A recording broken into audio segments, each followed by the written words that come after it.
Feliz Navidad, ma anche altri grandi classici natalizi come Jingle Bells e Happy Christmas di John Lennon.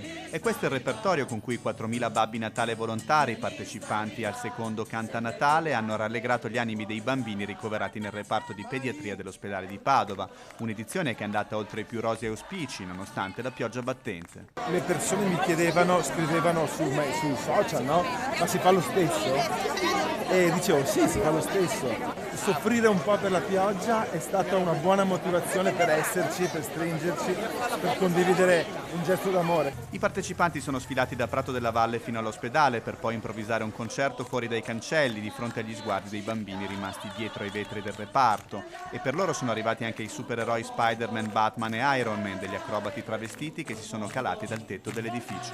Volevo fare questa iniziativa per dire la cosa importante sei tu, l'amore che puoi dare, il tuo cuore, la tua forza, la tua energia, questo è ciò che può guarire.